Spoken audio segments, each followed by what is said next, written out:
Hello student, welcome back.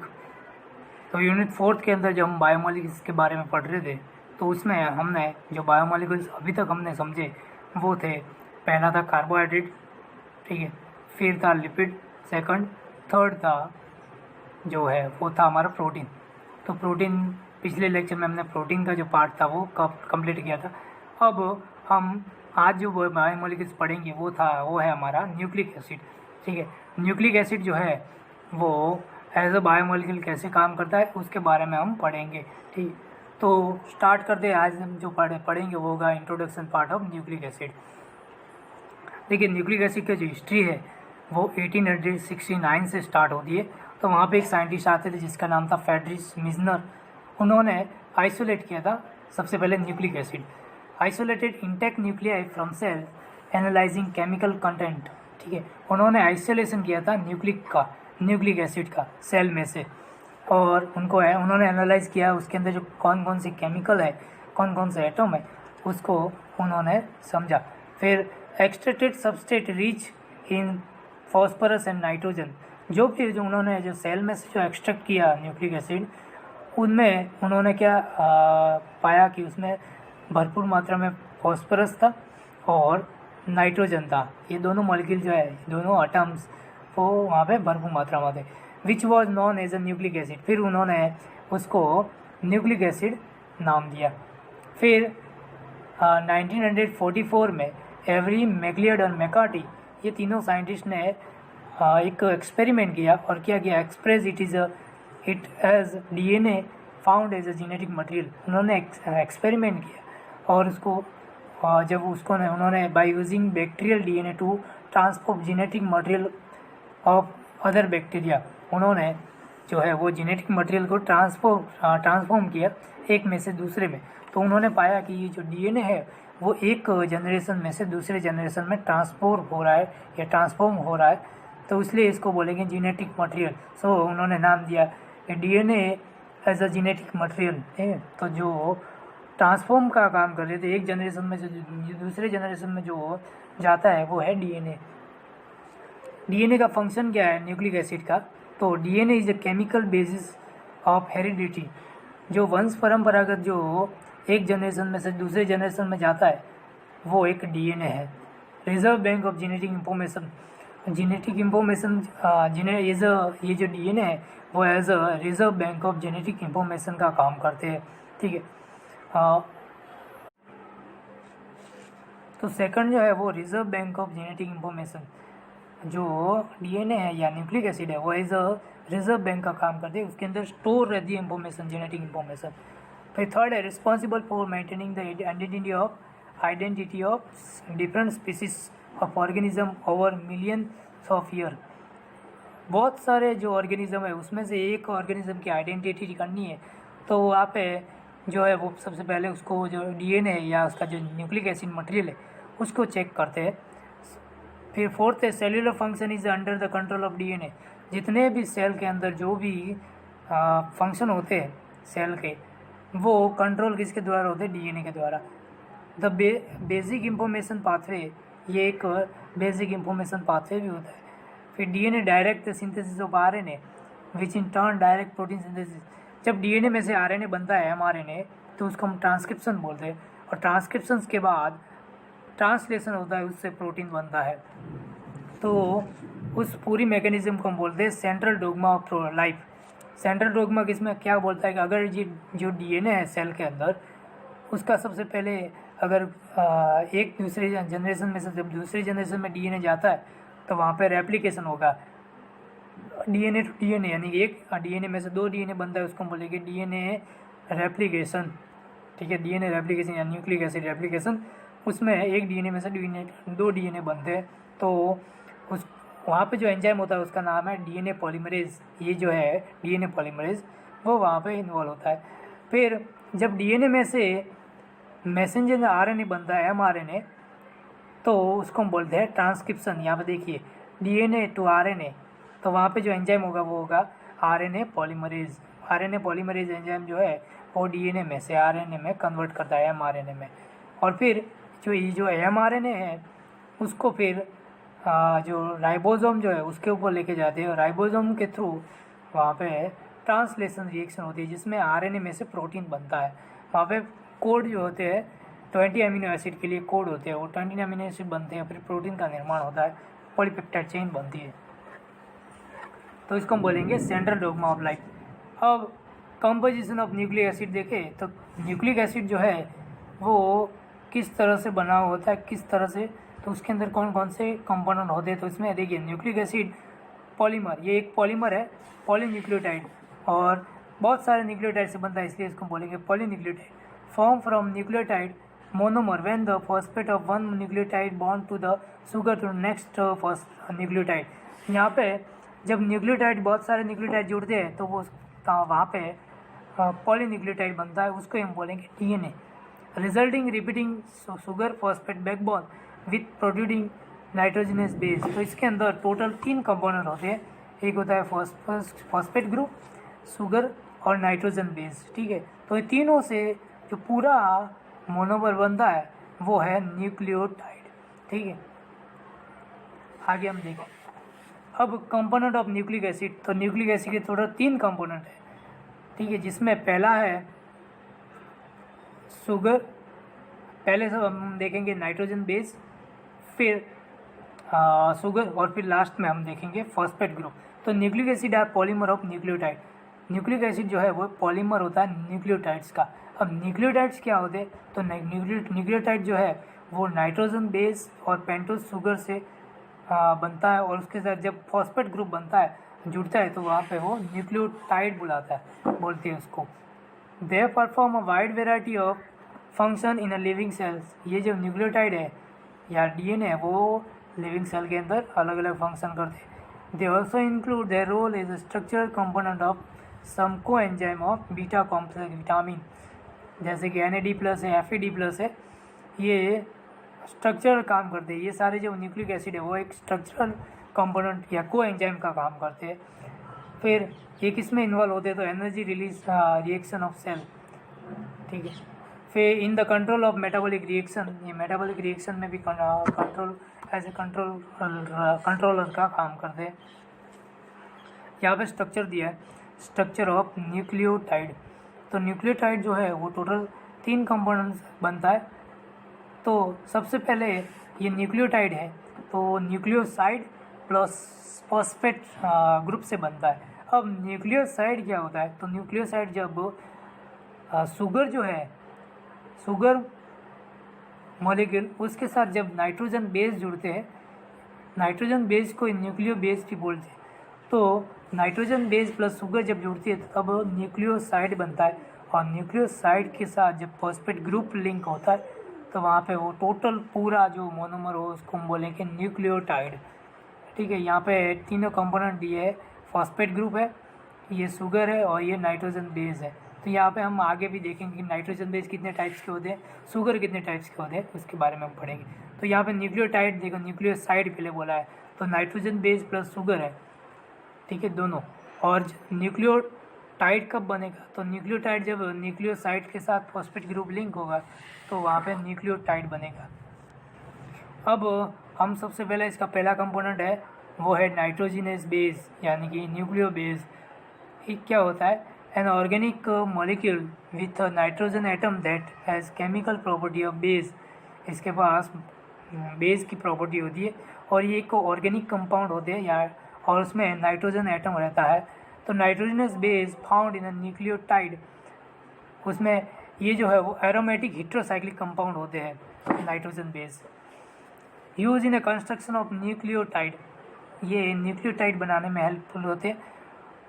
Nitrogen base जो है वो 2 टाइप्स के होते हैं, एक होता है प्यूरिन और दूसरा होता है pyrimidine या पायरीमिडिन। ठीक है, प्यूरिन और pyrimidine जो है वो 2 टाइप्स के नाइट्रोजन बेस होते हैं। अब यहाँ पे देखिए, ये प्यूरिन है और ये pyrimidine, इसका पहले स्ट्रक्चर दिया है यहाँ पे। तो यहाँ पे दे आर 9 मेंबर रिंग, ये टोटल 9 मेंबर रिंग स्ट्रक्चर होता है, जिसमें 4 जो है वो नाइट्रोजन एटम होते हैं और 5 कार्बन होते हैं। ठीक है, तो 4 नाइट्रोजन और 5 कार्बन से बनता है और टोटल 9 मेंबर रिंग है। तो यहाँ पे आप गिन सकते हो। ठीक है, और इसमें एक और रिंग होती है, वो है एमिडेजोल रिंग। तो ये वाली जो है इसको हम बोलेंगे एमिडेजोल रिंग, और ये है पिरिमिडिन रिंग। और इसमें इसका जो डायरेक्शन रहता है नंबर का, वो होता है एंटी क्लॉकवाइज। यहाँ से स्टार्ट करते हैं, first, second, third, fourth, fifth,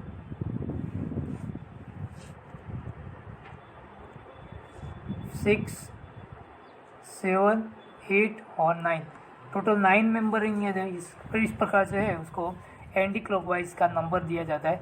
और इसका जनरल फार्मूला है C5H4N4, ठीक है। इसमें एक एक्स्ट्रा एमिडेजोल रिंग रहती है, तो इसको हम बोलेंगे प्यूरिन। फिर दूसरा है पिरिमिडिन। पिरिमिडिन जो है वो एक ही स्ट्रक्चर रहेगा, स्ट्रक्चर रहता है, जिसमें 6 member ring, total 6 member ring है, और 2 नाइट्रोजन और 4 कार्बन। तो 2 उसके अंदर नाइट्रोजन एटम है और 4 जो है वो कार्बन एटम होंगे। और इसकी जो नंबर होगा वो होगा क्लॉकवाइज डायरेक्शन, इससे उल्टा। इसमें होगा, यहाँ से स्टार्ट करेंगे 1 2 3 4 5 और 6, ठीक है। यहाँ पे 1 2 3 4 5 6 जो है, तो टोटल 6 मेंबर रिंग है ये पाइरिमिडिन। और इसका जो जनरल फार्मूला है वो है C4H4N2। और इसमें ये जो एक्स्ट्रा रिंग है उसको हम बोलेंगे एमिडेजोल रिंग, ये वाली। अब स्ट्रक्चर दिए हैं, तो स्ट्रक्चर जो है प्यूरिन के, और प्यूरिन जो है उसमें 30 सब टाइप्स है उसके, यानी कि 2 स्ट्रक्चर उसमें भी इन्वॉल्व होते हैं। तो प्यूरिन के टाइप्स है 2 टाइप्स है, एक है एडेनिन और दूसरा है ग्वानिन। एडेनिन को जो है वो कैपिटल A से डिनोट करते हैं और ग्वानिन को कैपिटल G से डिनोट करते हैं। और इसका जो स्ट्रक्चर है वो यहाँ पे देख सकते हो आप। इसको अगर आपको केमिकल स्ट्रक्चर या इसका जो केमिकल नाम रखना हो तो उसको हम बोलेंगे 6 एमिनो प्यूरिन।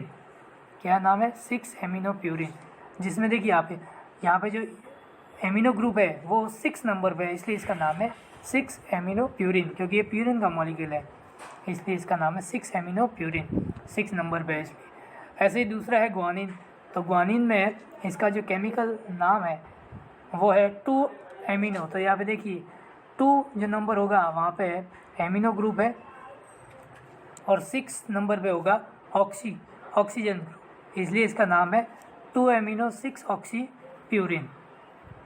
ऐसे ही दूसरा है वो है पायरिमिडिन। तो पायरिमिडिन में टोटल 3 कंपोनेंट होते हैं, 3 केमिकल स्ट्रक्चर होते हैं, जिसमें पहला है साइटोसिन, जिसको कैपिटल C से डिनोट करते, और इसका नाम है 2-ऑक्सी 4 एमिनो पायरिमिडिन। तो ये पायरिमिडिन का स्ट्रक्चर है।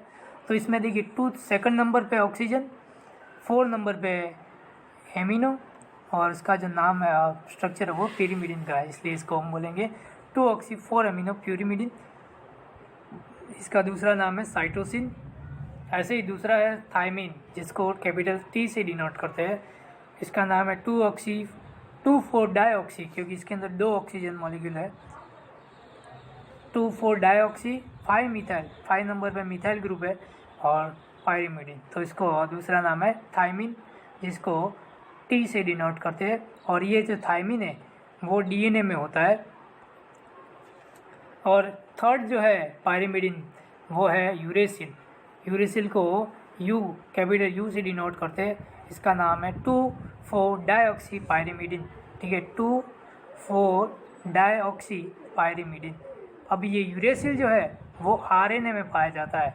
तो यहाँ पे डिफरेंस है दोनों के बीच में, वो डिफरेंस क्या है देखिए यहाँ पे, थायमिन और यूरेसिल का, ठीक है। थायमिन एंड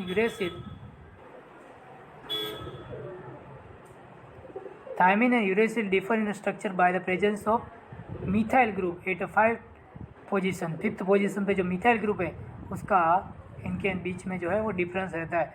अब ये जो है थायमिन जो है वो DNA में होता है, जबकि यूरेसिल के अंदर RNA के अंदर यूरेसिल होता है। तो ये डिफरेंस है, ठीक है। पायरिमिडिन में अगर DNA का मॉलिक्यूल है पॉलीन्यूक्लिक एसिड तो उसमें थायमिन होगा, अगर ये RNA है तो उसमें यूरेसिल होगा, थायमिन की जगह यूरेसिल होगा। फिर सेकंड कंपोनेंट आता है वो है sugar.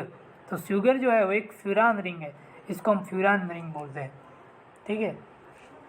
Pentose sugar, pentose are found in nucleic acid, इसको हम पेंटोज शुगर भी बोलते हैं, फ्यूरान रिंग भी बोलते हैं। और ये डी यानी कि डेक्स्ट्रोराइबोज शुगर है। तो डीएनए आरएनए के अंदर जो शुगर होगी वो होगी डी राइबोज। अगर डीएनए है तो डीएनए के अंदर जो शुगर होगी वो होगी डीऑक्सीराइबोज। इन दोनों के बीच में डिफरेंस क्या है?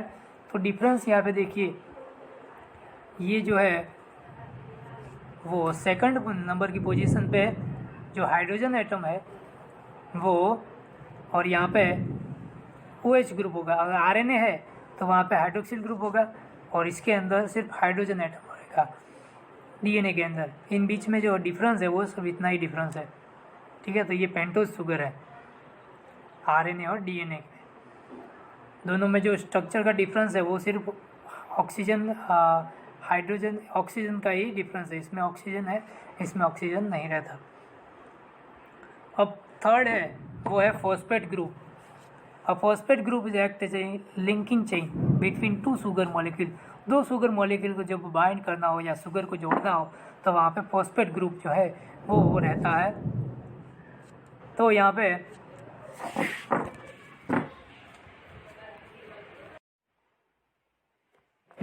अब ये तीसरा जो कंपोनेंट होता है न्यूक्लिक एसिड का वो है फॉस्फेट ग्रुप, ठीक है। अब फॉस्फेट ग्रुप जो है वो PO4 3- यानी भी चार्ज होगा उसके ऊपर माइनस, और ये कहाँ पे अटैच रहता है?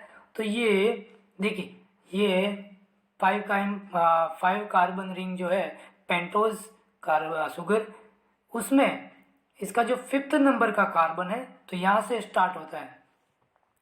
ये वाला 1 कहलाता है, ये सेकंड, ये थर्ड, ये फोर्थ, और यहाँ पे जो है ये 5th। तो ये 5th नंबर का जो कार्बन है उसके साथ ये फॉस्फेट ग्रुप यहाँ पे अटैच रहता है, ठीक है। और यहाँ पे फर्स्ट नंबर पे जो नाइट्रोजन बेस अटैच रहता है। तो ये फॉस्फेट ग्रुप जो है, ये यहाँ पे एग्जांपल दिया है ग्वानोसाइन मोनोफॉस्फेट का। यहाँ पे एक फॉस्फेट लगा है इसलिए इसको हम बोलेंगे ग्वानोसाइन मोनोफॉस्फेट, और यहाँ पे जो नाइट्रोजन बेस है वो ग्वानोसाइन है जी, ठीक है। ऐसे ही अगर इसके साथ 2 फॉस्फेट ग्रुप लगे, ठीक है, तो वो डाइफॉस्फेट कहलाता है, और अगर 3 फॉस्फेट ग्रुप लगे तो वो ट्राइफॉस्फेट कहलाता है।